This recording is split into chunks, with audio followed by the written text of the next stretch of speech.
அஸ்ஸலாமு அலைக்கும். எல்லோரும் எப்படி இருக்கீங்க? நாங்கள் ரொம்பவே நல்லாயிருக்கோம் அல்ஹம்துலில்லாஹ். ஆஃப்டர் அ லாங் பிரேக் ஒரு லாங் வீடியோ போடுறேன். இது ஃப்ரைடேவோட வீடியோ தான். வாங்க வீடியோக்குள்ளே போகலாம். ஃப்ரைடே மார்னிங் பிரேக்ஃபாஸ்ட்டுக்கு தோசை தான் செஞ்சுருந்தேன். போதுங்கிற அளவுக்கு ஒரு வாரம் மழை அடித்து ஓஞ்சிருச்சு எங்கள் ஏரியாலாம். உங்கள் ஏரியாலலாம் எப்படி இருந்ததுன்னு கமெண்ட்டில் சொல்லுங்கள். காலையில் பசங்க ஸ்கூலுக்கு போகிறதுக்கு தோசை சட்னி கொடுத்து அவங்கள ஸ்கூலுக்கு அனுப்பியாச்சு. ஸ்கூலுக்கு போனதுக்கப்புறமா பெட்டை நீட் பண்ணலான்னு சொல்லிவிட்டு நான் அந்த வேலையை ஸ்டார்ட் பண்ணிட்டேன். ஃப்ரைடேனாலே எப்போவுமே வேலை கொஞ்சம் ஜாஸ்தி தான் இருக்கும். அன்றைக்கி க்ளீனிங் வேலையெல்லாம் கொஞ்சம் நிறையா இருந்ததால் பேசாமல் சிம்பிளாக பிரியாணி பண்ணிடலாம் அப்படின்னு நான் நினச்சேன். அதுக்கு தான் ரெடி பண்ணிகிட்ருக்கேன். என்னடா பிரியாணி சிம்பிளா அப்படின்னு நீங்கள் யோசிக்கலாம்.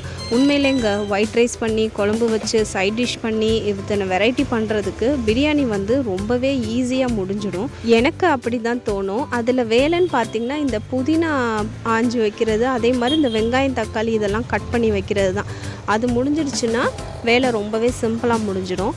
நான் எப்போவுமே மீட்டை ஃபஸ்ட்டே தயிர், அதுக்கு தேவையான அளவு உப்பு, இஞ்சி பூண்டு, மிளகாய்த்தூள், எலுமிச்சப்பழம் எல்லாம் ஊற்றி நல்லா மிக்ஸ் பண்ணி ஒரு 10-15 நிமிஷம் ஊற விட்டுருவேன். இது மாதிரி ஊற விட்டுட்டு நீங்கள் அதுக்கப்புறமா வெங்காயம் தக்காளி வதக்கிறதுல போடும்போது சீக்கிரமும் குக் ஆகிடும். அதே மாதிரி டேஸ்ட்டும் நல்லாயிருக்கும். ட்ரை பண்ணி பாருங்கள்.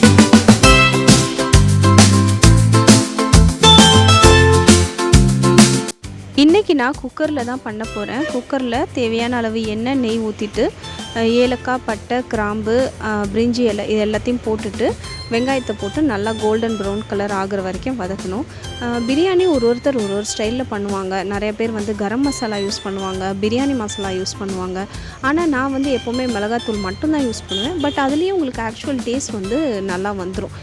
ரொம்ப மசாலா பிடிக்கிறவங்க அப்படிங்கிறவங்க அந்த எக்ஸ்ட்ரா மசாலாலாம் போடும்போது இன்னும் கொஞ்சம் நல்லாயிருக்கும். வீடியோ எடிட் பண்ணும்போது தான் ஒரு விஷயம் நான் கவனித்தேன். வெங்காயம் போட்டுட்டு நான் கேமரா ஆஃப் பண்ணதோடு அதுக்கப்புறம் ஆன் பண்ணாமலே மற்ற எல்லா வேலையும் நான் முடிச்சிருக்கேன். அப்புறம் அரிசி போடும்போது மட்டும்தான் நான் வீடியோவே எடுத்திருக்கேன். எப்படி மிஸ் ஆச்சுன்னு எனக்கு தெரியலை. சரி, நம்மளும் ஃபீல்டுக்கு புதுசு தானே, அதனால் அப்படியே எடிட் பண்ணிட்டேன். இப்போது அரிசிக்கு தேவையான அளவு தண்ணி விட்டுட்டு குக்கரை லிட் போட்டு மூடி ஒரு 3 விசிலும் ஒரு 10 நிமிஷம் சிம்மில் வச்சு எடுத்துட்டா சூப்பராக பிரியாணி ரெடி ஆயிரும். சைட் பை சைட் நான் பாத்திரம் கழுவுற வேலையும் கம்ப்ளீட் பண்ணிட்டேன். ஏன்னா அதுக்கப்புறம் அப்படியே மொத்தமாக சேர்ந்துட்டா அது செய்கிறது ரொம்ப கஷ்டமாக போய்டும்னு. அண்ட் நான் ரைத்தாக்கு என்ன பண்ணேன்னா வெங்காயம், கேரட், கேப்சிகம், அப்புறம் வெள்ளரிக்காய் எல்லாம் சேர்த்து கொஞ்சம் கொத்தமல்லி போட்டு தயிர் என்கிட்ட கம்மியாக தான் இருந்த வரைக்கும் ஊற்றி மிக்ஸ் பண்ணிட்டேன். என்னென்ன வெஜிடபிள்ஸ்லாம் நம்ம ராவாக சாப்பிட முடியுமோ அதெல்லாம் இருக்கிறத அதில் சேர்த்துடலாம். அப்போ தான் பசங்க சாப்பிடுவாங்க அப்படின்றதுக்காக. ஆலியாவோட ஹெல்த் இஷ்யூஸ்க்கு அப்புறமா அந்த ஃபுட் ஹேபிட்லலாம் கொஞ்சம் சேஞ்சஸ் பண்ணியிருக்கு. அதனால் லன்ச் டைமில் ஏதாவது ஒரு ஜூஸ் ஒன்று கொடுத்துடுறது. அன்றைக்கி பீட்ரூட் இருந்தது, அதனால் பீட்ரூட் ஜூஸ் போட்டு அதையும் லஞ்சோடு சேர்த்து வச்சு விட்டாச்சு. இந்த மழை டைம் வந்துட்டாலே இந்த உப்பு டப்பா, மஞ்சள், மிளகாய் டப்பாலாம் பார்த்திங்கன்னா அப்படியே தண்ணி கசிஞ்சு தொடுறதுக்கே ரொம்ப ஒரு மாதிரி மெஸ்ஸியாக இருக்கும்.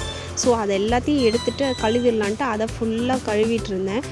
ஒரு வழியாக என்னுடைய கிச்சன் ஒர்க் கம்ப்ளீட் ஆகிடுச்சு. அதோடு குளிச்சுட்டு நானும் தொழுகிறதுக்கு கிளம்பியாச்சு. தொழுதுட்டு வந்ததுக்கப்புறம் எங்களுடைய லஞ்சை நாங்கள் சாப்பிட்டோம். என்னுடைய ஃபைனல் லுக் பிரியாணி இப்படி தான் இருந்தது. அரிசி எதுவுமே உடையில, அப்படியே நீளமாக சாப்பிட்றதுக்கே சூப்பராக இருந்தது.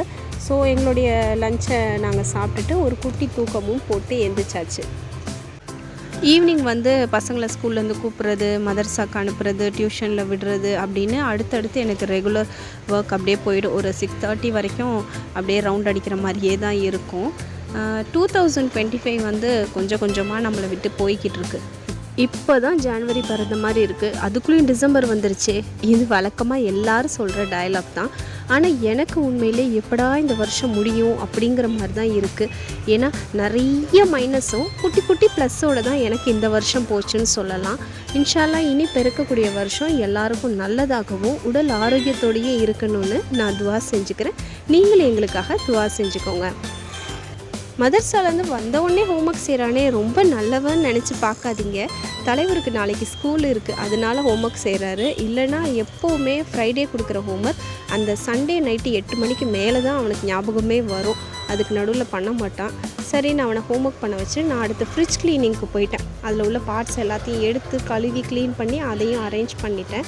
நைட்டுக்கு வெஜ் பாக்கெட் செய்யலாம் அப்படின்னு சொல்லும் போது ஹாலித் வந்து நான் தான் செய்வேன்னு சொல்லி ஹைட்டு கூட எட்டாமல் மேலே ஏறி உட்காந்துக்கிட்டு ஏதோ சமைச்சு எடுத்தார். நல்லா தான் இருந்தது. அதையும் சாப்பிட்டு முடிச்சிட்டோம். எனக்கு மெஹந்தி ஆர்டர் ஒன்று வந்திருந்தது. அதுக்காக முதல் நாள் நைட்டே மருதாணிலாம் மிக்ஸ் பண்ணி வச்சுட்டேன். அப்போ தான் அடுத்த நாள் டை ரிலீஸ் ஆகி கோனில் ஃபில் பண்ணுறதுக்கு கரெக்டாக இருக்கும்னு. அவ்வளோதான், இந்த வீடியோ இதோட முடியுது. இன்ஷால்லா இனி வரக்கூடிய நாட்களில் இது மாதிரி இன்னும் நிறைய இன்ட்ரெஸ்டிங்கான வீடியோஸ் போட ட்ரை பண்ணுறேன். இந்த வீடியோ உங்களுக்கு பிடிச்சிருந்தா மறக்காமல் AK Vlogsஸை சப்போர்ட் அண்ட் சப்ஸ்கிரைப் பண்ணுங்கள். பாய் அண்ட் அஸ்ஸலாமு அலைக்கும்.